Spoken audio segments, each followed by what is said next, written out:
ओम नमः शिवाय। रुद्र संहिता प्रथम खंड अध्याय तृतीय।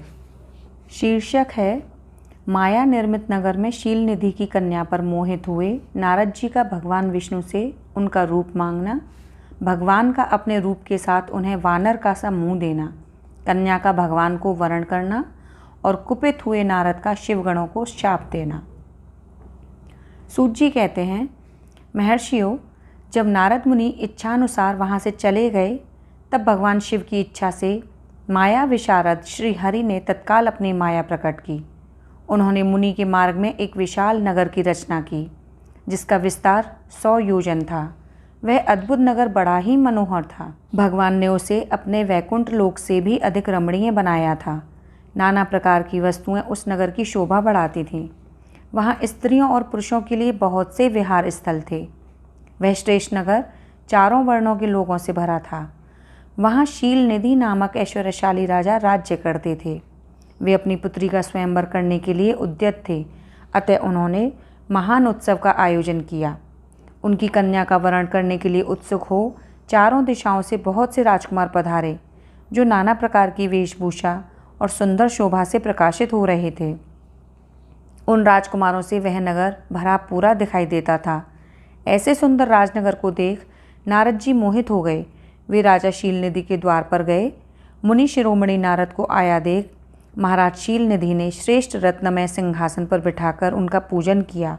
तत्पश्चात अपनी सुंदरी कन्या को, जिसका नाम श्रीमती था, बुलवाया और उससे नारद जी के चरणों में प्रणाम करवाया। उस कन्या को देखकर नारद मुनि चकित हो गए और बोले, राजन, यह देव कन्या के समान सुंदरी महाभागा कन्या कौन है? उनकी यह बात सुनकर राजा ने हाथ जोड़कर कहा, मुने, यह मेरी पुत्री है। इसका नाम श्रीमती है। अब इसके विवाह का समय आ गया है। यह अपने लिए सुंदर वर चुनने के निमित्त स्वयंवर में जाने वाली है। इसमें सब प्रकार के शुभ लक्षण लक्षित होते हैं। महर्षि, आप इसका भाग्य बताइए।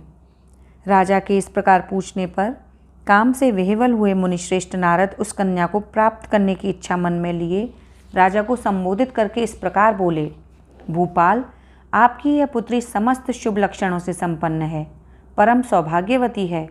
अपने महान भाग्य के कारण यह धन्य है और साक्षात लक्ष्मी की भांति समस्त गुणों की आगार है। इसका भावी पति निश्चय ही भगवान शंकर के समान वैभवशाली, सर्वेश्वर, किसी से पराजित न होने वाला, वीर, काम विजयी तथा संपूर्ण देवताओं में श्रेष्ठ होगा। ऐसा कहकर राजा से विदा ले इच्छानुसार विचरने वाले नारद मुनि वहाँ से चल दिए। वे काम के वशीभूत हो गए थे। शिव की माया ने उन्हें विशेष मोह में डाल दिया था। वे मुनि मन ही मन सोचने लगे कि मैं इस राजकुमारी को कैसे प्राप्त करूं? स्वयंवर में आए हुए नरेशों में से सबको छोड़कर यह एकमात्र मेरा ही वरण करे, यह कैसे संभव हो सकता है? समस्त नारियों को सौंदर्य सर्वथा प्रिय होता है। सौंदर्य को देखकर ही वह प्रसन्नतापूर्वक मेरे अधीन हो सकती है, इसमें संशय नहीं है। ऐसा विचार कर काम से विह्वल हुए मुनिवर नारद भगवान विष्णु का रूप ग्रहण करने के लिए तत्काल उनके लोक में जा पहुँचे। वहाँ भगवान विष्णु को प्रणाम करके वे इस प्रकार बोले, भगवान, मैं एकांत में आपसे अपना सारा वृतांत कहूँगा। तब बहुत अच्छा कहकर लक्ष्मीपति श्रीहरि नारद जी के साथ एकांत में जा बैठे और बोले, मुने, अब आप अपनी बात कहिए। तब नारद जी ने कहा, भगवान, आपके भक्त जो राजा शील निधि हैं, वे सदा धर्म पालन में तत्पर रहते हैं। उनकी एक विशाल लोचना कन्या है जो बहुत ही सुंदरी है। उसका नाम श्रीमती है। वह विश्व मोहिनी के रूप में विख्यात है और तीनों लोकों में सबसे अधिक सुंदर है। प्रभु, आज मैं शीघ्र ही उस कन्या से विवाह करना चाहता हूँ। राजा शील निधि ने अपनी पुत्री की इच्छा से स्वयंवर रचाया है, इसलिए चारों दिशाओं से वहाँ सहस्त्रों राजकुमार पधारे हैं। नाथ, मैं आपका प्रिय सेवक हूँ, अतः आप मुझे अपना स्वरूप दे दीजिए, जिससे राजकुमारी श्रीमती निश्चय ही मुझे वर ले। सूत जी कहते हैं, महर्षियों, नारद मुनि की ऐसी बात सुनकर भगवान मधुसूदन हंस पड़े और भगवान शंकर के प्रभाव का अनुभव करके उन दयालु प्रभु ने उन्हें इस प्रकार उत्तर दिया, मुने, तुम अपने अभीष्ट स्थान को जाओ। मैं उसी तरह तुम्हारा हित साधन करूँगा जैसे श्रेष्ठ वैद्य अत्यंत पीड़ित रोगी का करता है, क्योंकि तुम मुझे विशेष प्रिय हो। ऐसा कहकर भगवान विष्णु ने नारद मुनि को मुख तो वानर का दे दिया और शेष अंगों में अपने जैसा स्वरूप देकर वे वहाँ से अंतर्धान हो गए। भगवान की पूर्वोक्त बात सुनकर और उनका मनोहर रूप प्राप्त हो गया समझकर नारद मुनि को बड़ा हर्ष हुआ। वे अपने को कृतकृत्य मानने लगे। भगवान ने क्या प्रयत्न किया है इसको वे समझ न सके। तदनंतर मुनि श्रेष्ठ नारद शीघ्र ही उस स्थान पर जा पहुँचे जहाँ राजा शीलनिधि ने राजकुमारों से भरी हुई स्वयंवर सभा का आयोजन किया था। राजपुत्रों से घिरी हुई वह दिव्य स्वयंवर सभा दूसरी इंद्र सभा के समान अत्यंत शोभा पा रही थी। नारद जी उस राजसभा में जा बैठे और वहाँ बैठकर प्रसन्न मन से बार बार यही सोचने लगे कि मैं भगवान विष्णु के समान रूप धारण किए हुए हूँ, अतः वह राजकुमारी अवश्य मेरा ही वरण करेगी, दूसरे किसी का नहीं। मुनिश्रेष्ठ नारद को यह ज्ञात नहीं था कि मेरा मुँह कितना कुरूप है।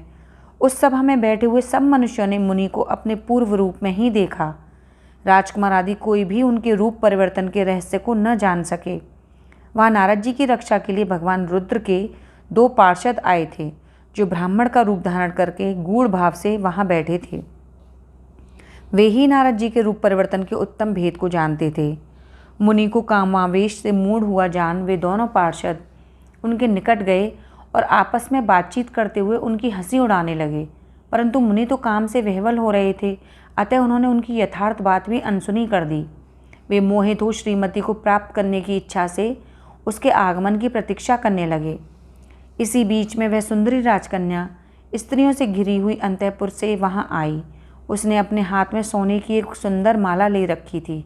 वह शुभ लक्षणा राजकुमारी स्वयंवर के मध्य भाग में लक्ष्मी के समान खड़ी हुई अपूर्व शोभा पा रही थी। उत्तम व्रत का पालन करने वाली वह भूप कन्या माला हाथ में लेकर अपने मन के अनुरूप वर का अन्वेषण करती हुई सारी सभा में भ्रमण करने लगी। नारद मुनि का भगवान विष्णु के समान शरीर और वानर जैसा मुंह देखकर वह कुपित हो गई और उनकी ओर से दृष्टि हटाकर प्रसन्न मन से दूसरी ओर चली गई। स्वयंवर सभा में अपने मनोवांछित वर को न देखकर वह भयभीत हो गई। राजकुमारी उस सभा के भीतर चुपचाप खड़ी रह गई। उसने किसी के गले में जयमाला नहीं डाली। इतने में ही राजा के समान वेशभूषा धारण किए भगवान विष्णु वहां आ पहुँचे। किन्हीं दूसरे लोगों ने उनको वहां नहीं देखा, केवल उस कन्या की ही दृष्टि उन पर पड़ी। भगवान को देखते ही उस परम सुंदरी राजकुमारी का मुख प्रसन्नता से खिल उठा। उसने तत्काल ही उनके कंठ में वह माला पहना दी। राजा का रूप धारण करने वाले भगवान विष्णु उस राजकुमारी को साथ लेकर तुरंत अदृश्य हो गए और अपने धाम में जा पहुँचे। इधर सब राजकुमार श्रीमती की ओर से निराश हो गए। नारद मुनि तो काम वेदना से आतुर हो रहे थे, इसलिए वे अत्यंत विह्वल हो उठे।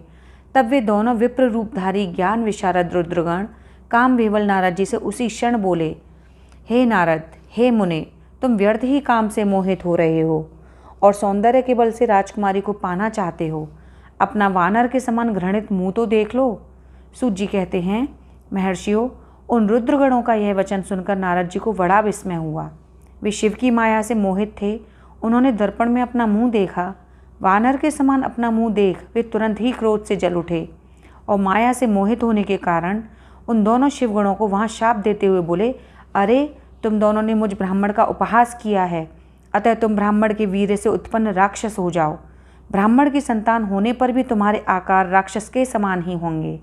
इस प्रकार अपने लिए शाप सुनकर वे दोनों ज्ञान शिरोमणि शिवगण मुनि को मोहित जानकर कुछ नहीं बोले। ब्राह्मणों, वे सदा सब घटनाओं में भगवान शिव की ही इच्छा मानते थे, अतः उदासीन भाव से अपने स्थान को चले गए और भगवान शिव की स्तुति करने लगे। ओम नमः शिवाय।